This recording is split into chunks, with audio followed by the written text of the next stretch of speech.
Mi bwana, siku zote bwana, unakwambia kubishana na mtu ambaye hana future ya maisha siwezage, lakini kwa sababu mtoto anataka lalooni, mimi subiri nikupe yako mdogo wangu. Mimi siwezi kubishana na mtu ambaye siku zote yeye kazi yake kuhamisha nguo tu. Loko mwanamke huyu huko mwanamke huyu. Maana wewe makazi huna. Watanzania wanaona kama mimi naongea uongo, lakini mama yangu mzazi, haki ya Mungu na mtume, huyu jamaa hapa kuishiana. Ushaona bwana?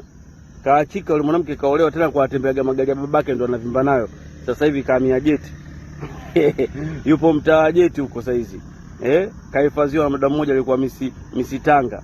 Na mpaka jina namjua, akisema ndo hautakiwi kutaja jina la mtu. Kwa hiyo mimi na yako mengi mbwa wewe. Urudi nyumbani na naibu. Rudi nyumbani.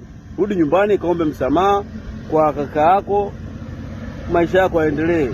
Ushaona bwana, kila siku wewe mtu kwa mshanguo tumekuwa kama nyumba tuliaya, unaishi wapi? Ueleweki unapoishi shie wangu. Wewe baba vipi? Wewe viwanja ulipewa umeuza, paka nani bosi wetu wa mafia yule alikuombea kiwanja kwa meya ukapata umeuza, unaona hela tamba ya kufanya maisha.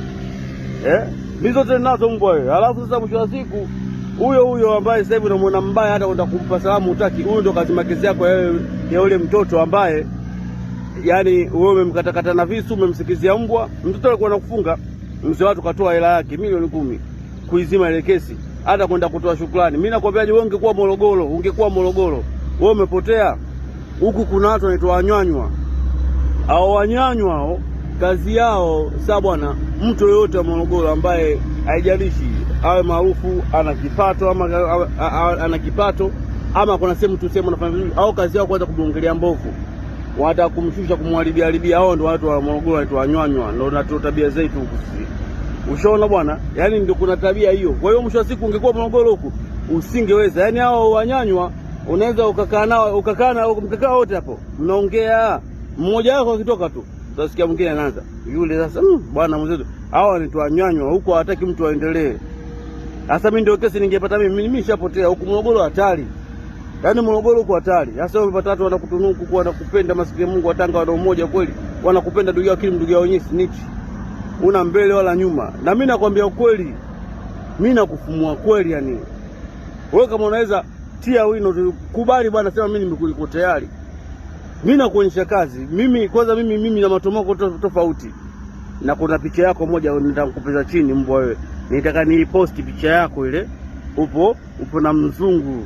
Umevaa shati yako ya upinde ile. Alafu mzungu kashika eneo fulani. Nikataka niposti, atakwambia tu atakushtaki mbona. Maki siku moja niliposti clip yako ile ambayo ile nyingine ile, ukaja ukaniripoti Insta. Wakasema kama alikuripoti ile, yeye anaenda kukushtaki, usiposti picha ya mtu, achana nayo. Sasa mimi ninayo picha yako na ile video yako uko namna hii. Mbwa wewe atakutuharibia uko wa mabondia. Usitaki kutuharibia ukoo. Kwanza mimi na mapapai tofauti. Mimi na mapapai na tutakufukia tofauti. Mimi nakufumua kweli mwanangu. Mimi nakwambia kweli. Na wewe kama unayaweza, walete kati. Kocha wako anataka tupigane, mwambie basi ongea naye bwana, nimekubali kuba babake.